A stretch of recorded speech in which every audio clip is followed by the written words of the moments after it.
Հա, Սեկար, ասա, հա, ինչ եկել է տուն են կարմիր բաններ դրած, մեբելը, ահավոր բաներ, էդի Վարդան ասում էր, բա թե քրոջինը սա ինքը հավանում ա բան, հանի վերացրեցի, նորմալ բան եմ դրել։ Հա, ասում եմ, որ հյուր ա գալի, ասում եմ տվեք կուրտկեկը կախեմ, չեմ ամաչում, գլուխս կախ չի, առաջ տանում եմ սենյակն էի գցում, հնի, չգիտեմ, հա, ասում եմ, նկարի էլի մոտը ինձ, դու սիրուն աչք ունես։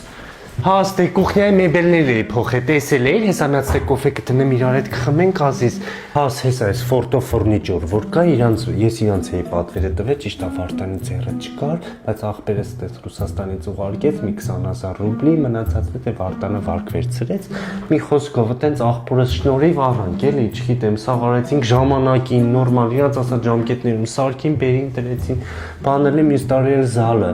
Աս չգիտեմ, նա դու ֆոնին նայի, ասա վիդա եկե վրես, երևում է տանը մարդիկ են ապրում, վիդա եկե, երեխաներ դե պետք է պսակեն կամոտ է, գալու էին ստեղ խնամիները կուրտկեկը կախելու տեղ նորմալ չունեին, դետալային, աստե կուղարկեմ այդ Forto Furniture-ի էջը, դուք էլ ձեր մեյբելը թարմացրեք էլի, մտնել չի լինում ձեր դուք, արդեն լեզվու են էլի, դրե բերանը սիրուն բան ունի, էլ արդեն ուրիշներին է սովորացնում, բայց ձեզ արժի, չգիտեմ, սենյակի զապ, վсё, գնացեք, հաշ ջան, ես ոնց բացեմ։